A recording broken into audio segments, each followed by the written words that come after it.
Magandang araw sa inyong lahat, mga giliw naming tagapakinig. Muli po mga kaibigan, narito na po ang pagpapatuloy at ikalimang yugto ng lihim kasaysayan na ipinadala ni Regina dito sa ating dulang Love and Memories.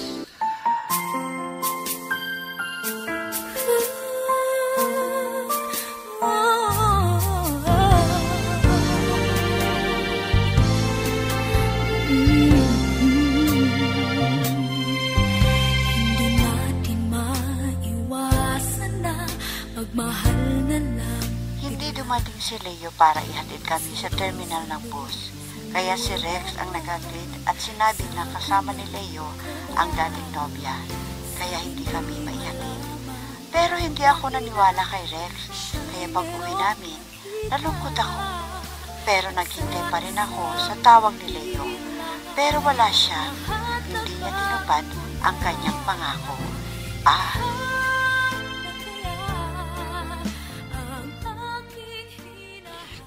Mama, patawad po. Hindi ko po sinadya yun. Hindi po, Mama. Ha? Regina, iha. Bakit ka umiiyak? Ano ba yung sinasabi mo? Hindi kita maintindihan. Sabihin mo sa akin, ano yun? Mama, hindi namin kasi napigilan ni Leo ang aming sarili. Kaya may nangyari sa aming dalawa. Naibigay ko sa kanya ang aking pagkababae. Ano?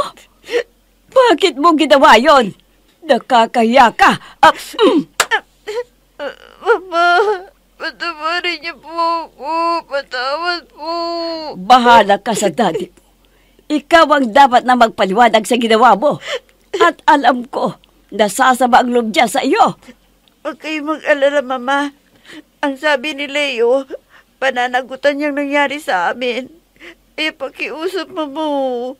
Tulungan niyo naman ako kay Daddy. Ay, dako. Ano ba itong nagawa ko kay Regina? Nasampal ko ang anak ko. Siguro naman, maintindihan niya ako. Mama, babalikan ko lang si Leo dun sa aming kwarto, ha? Sige po, Mama. Leo! Leo! Leo, asan ka ba? Leo! Umalis na si Leo. Hindi man lang nagpaalam sa akin. Bakit? Leo, asan ka? Leo!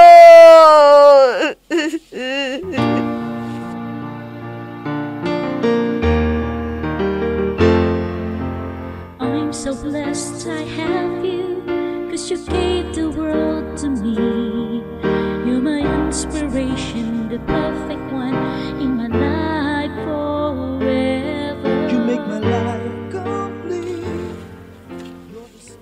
Lola Suring, pupunta ba kayo sa palengke? Ha? Ikaw pala, Rex.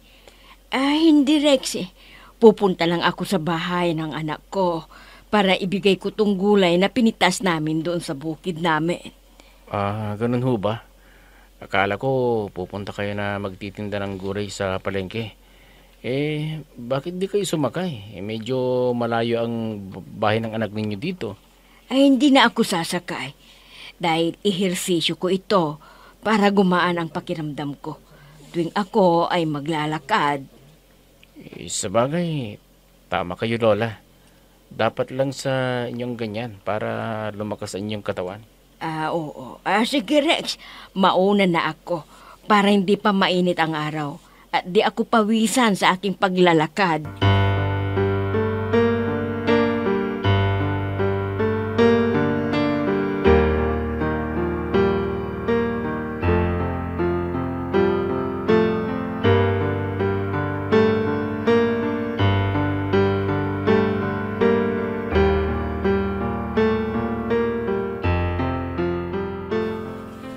Regina, anak, pasensya ka na.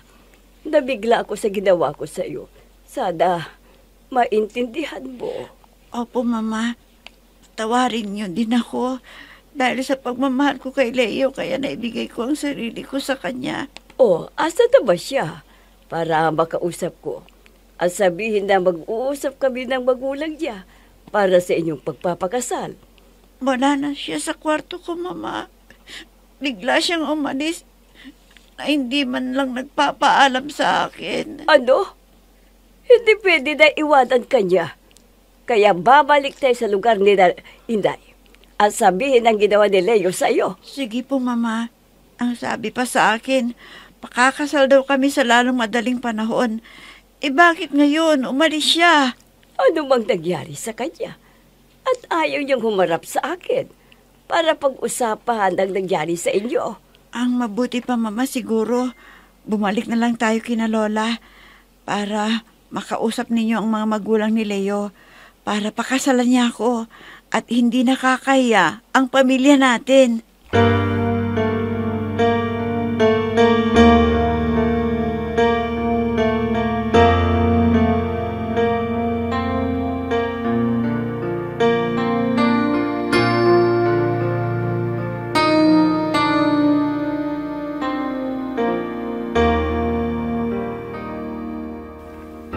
Wala na si Rex. Umalis na raw siya, sabi ng kanyang papa. Talagang hindi na niya ako mahal. Dahil hindi niya ako tinanggap kahit humiag ko ng tawad sa kanya. Sabi niya, maghintay ako sa kanya dahil pupunta siya sa Maynila para magtrabaho. Pero hindi ako naniniwala. Talagang gusto lang niyang lumayo sa akin. Kaya siya umalis dito sa aming lugar. Ano kayang plano niya? Hindi kaya susundan niya si Regina? Dahil noong nakita ko na inihatid niya silang mag-ina, ay masayang-masaya siya. Talagang niluluko ako ni Rex. Kaya ayaw na niyang makipagbalikan sa akin. Dahil sa Regina na yun. Hindi ako papayag sa gusto ni Rex.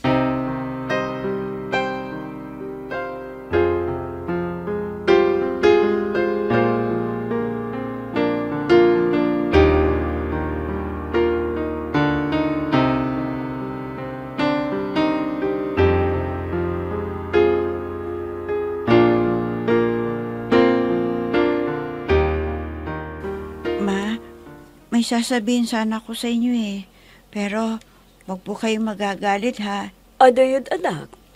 May problema ka ba na dapat kong malaman? Nag-aalala kasi ako sa nangyari sa amin ni Leo. Sasabihin ba ninyo kay Daddy ang nangyari sa amin? Hindi mo na, iha. Kailangan ko munang makausap ang magulang ni Leo para maitagda ang inyong kasal. Tapos, saka ko ipapalam sa papa mo na mag-aasawa ka na. Sige po, Mama. Kayo na lang po ang bahala. Kung ano man ang desisyon nyo, payag po ako.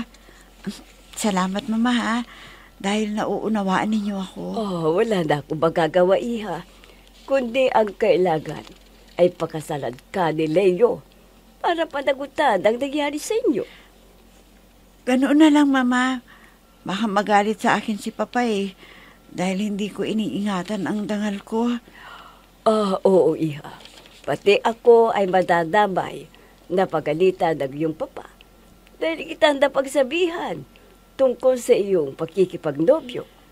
Alam ko naman nasisisihin kayo ni Papa. Kaya ang mabuti siguro, makipag-usap muna tayo kay Leo at sa kanyang mga magulang. Ganon na iha. Kaya kailangan mo nang ayusin ang problema bago ko ipaalam sa papa mo ang nangyari sa inyo ni Leo. Sige na po, Mama. Ngayon na tayo alis para malaman natin. Baka bumalik na roon si Leo para sabihin sa magulang niya na dapat na niya akong pakasalan.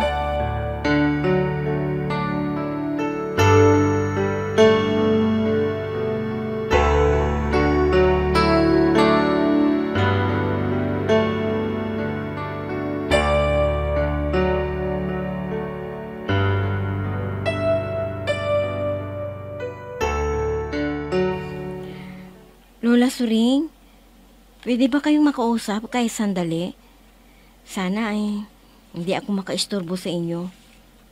Hindi naman, Janice.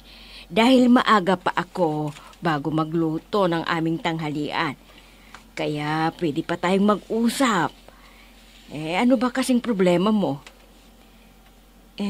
Di ko po kasi alam ang gagawin ko, Lola Dahil wala akong mapagsabihan na magulang. Maaga po silang pumanaw at mga kapatid ko lamang ang natira sa akin, kaya lang nasa malayo silang lugar. Ganun pala. Sige, kung ano man ang problema mo, ay sabihin mo sa akin. Baka may maitutulong ako sa'yo. Para naman gumaan ang pakiramdam mo. Opo, Lola.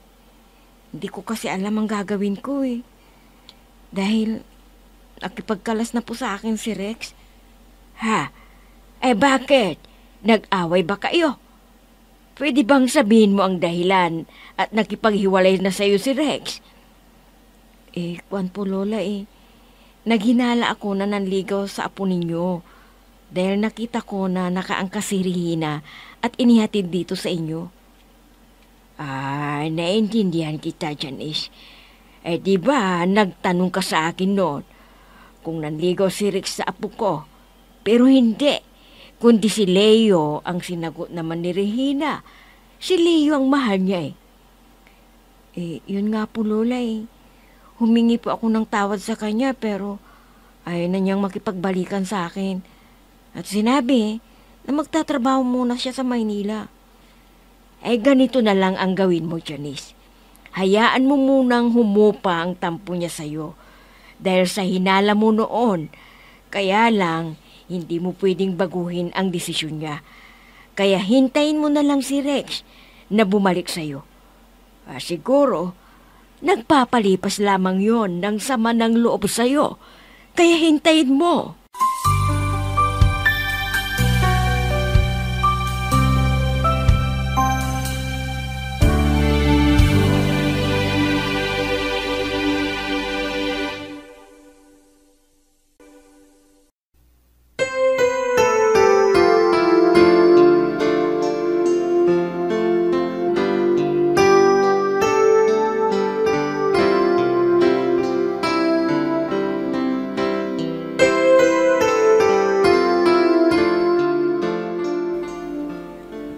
Lola Suring, saan po ba kayo pupunta at nandito kayo?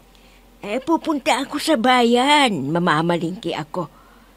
Ikaw, may dala ka bang bag at nagbabakasyon ka? Kung kasi Lola, pupunta ako sa Maynila para magtrabaho. At nang makalimutan ko ang mga problema ko dito. Nako Rex, magpapagod ka pa. Kahit hindi ka magtrabaho ay pwede. Dahil may kaya ang pamilya ninyo. Nahihiya na rin po ako, Lola. Dahil may tinapos po ako sa kolehiyo. Pero di ko naman nagagamit. Kaya susubukan kong magtrabaho sa Maynila. Ganun ba? Teka Rex. Pwede ba akong magtanong sa'yo? Oo naman po, Lola. Ano bang itatanong ninyo sa akin? Ito ay tungkol sa relasyon ninyo ni Janice.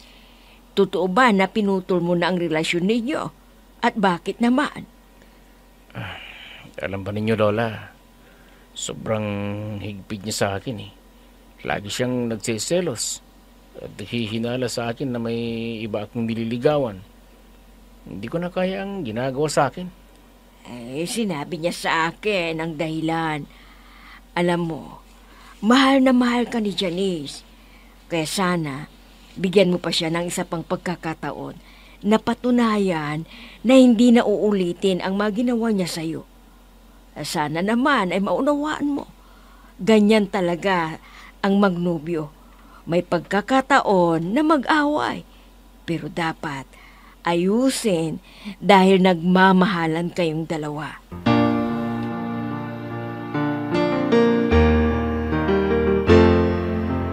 I'm so blessed I have you, 'cause you gave the world to me.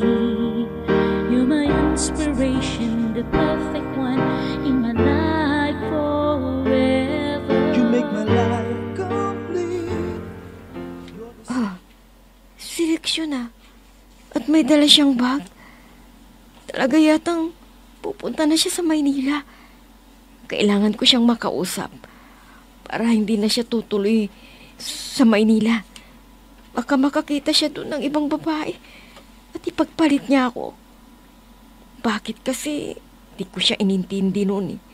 Pag may nakita akong ibang kasama niya, naghihinala ka agad ako. Naku, kailangan maabutan ko siya bago siya umalis.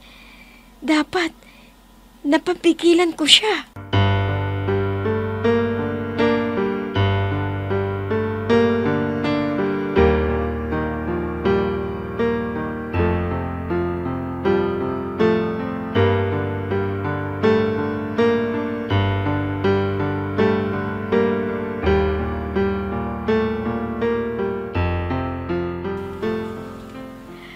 Rex!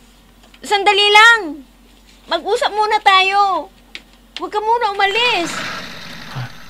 Si Janice, sinundan pala niya ako. Hindi bale. Hindi naman niya alam kung saan ako sasakay. Hindi ko na siya babalikan. Kailangan kong lumayo sa lugar na to para di malalaman ang ginawa ko. Ngayon ay magagawa ko ng lumapit kay Regina dahil wala na sila yung nakaribal ko.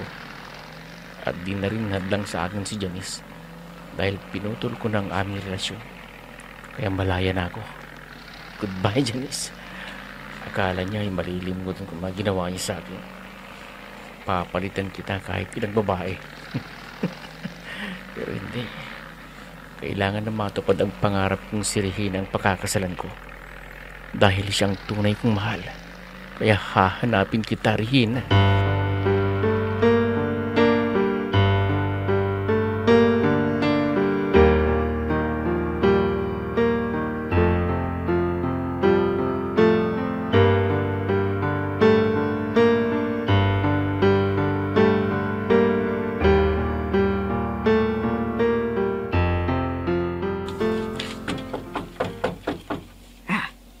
May tao na kumakatok. Sino kayang dumating? Sandali lang! Nariyan na! Ikaw pala, Renato. Ano bang kailangan mo? Teka, pumasok ka. Salamat po, Ate Suring. May importante lang sasabihin sa iyo. Kailangan ko kasi ng tulong ninyo Sige. Pumasok ka muna dito sa loob para makapag-usap tayo ng maayos. Sige. Maupo ka muna. Ano ba ang sadya mo? Sinabi mong kailangan mo ng tulong ko. Teka, asan ba si Leo? Hindi na siya pumupunta rito Yun nga po ang dahilan kaya pumunta ko rito. Dahil alam ko na nobya niya ang inyong apo. Tama ka, Renato. Pero hindi na sila nagkikita dahil umuwi na sa Maynila ang apo ko. Teka, bakit? May gusto ko bang sabihin sa aking apo? Opo, Ate Suring. Kailangan talaga na malaman ng inyong apo na may masamang nangyari sa aking anak na si Leo. May masamang nangyari kay Leo? Sabihin mo sa akin na dapat na malaman ng apo ko kung ano man ang masamang nangyari kay Leo. Kaya samahan po ninyo ako na pupunta sa tirahan ni Regina para ipaalam ko sa kanya ang nangyari kay Leo.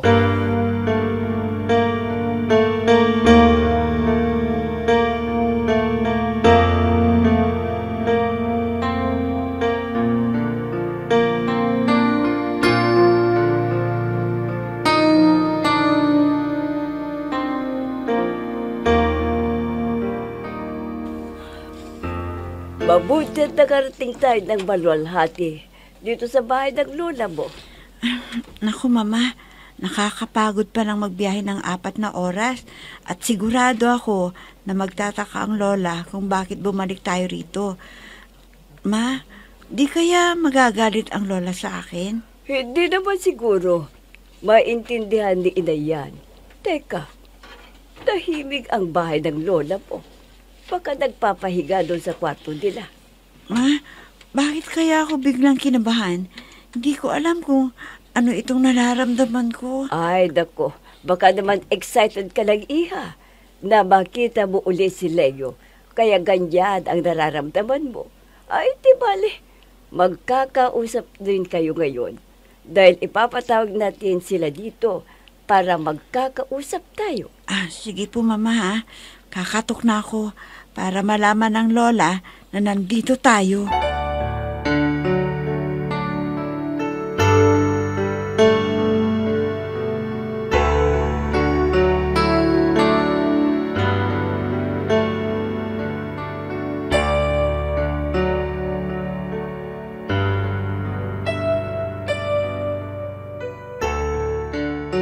Mabuti at nandito kayo, Glory.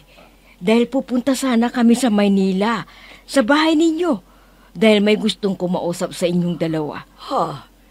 Sino po yun, Inay? Nandyan ba sa loob? Oo, pumasok na kayo at nandyan siya sa sala. At nag-usap kami. Halina kayo sa loob. Siya ang ama ni Leo at maimportante na sasabihin sa inyo. Mabuti naman at nandito ka na. Dahil may problema na dapat ayusin. Kaya nga pupunta ako rito. Dahil alam mo na, dapat nang makasal ang ating anak sa lalong madaling panahon. Naku, hindi sila pwedeng magpakasal. Bakit hindi pwede? May asawa na ba si Leo? Kaya hindi kami pwedeng magpakasal, ganun ba? Kon iha, huwag ka sanang mabibigla. May masamang nangyari kay Leo. Anong nangyari kay Leo? Ano po?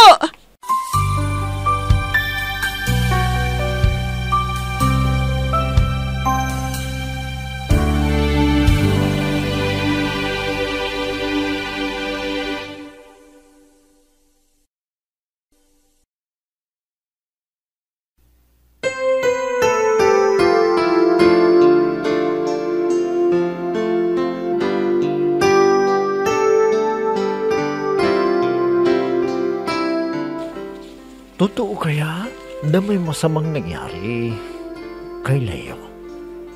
Mga kaibigan, huwag ninyong kaligtaang subaybayan ang pagpapatuloy at huling yugto ng liham kasaysayan na pinadala ni Regina dito sa ating dulang Love and Memories.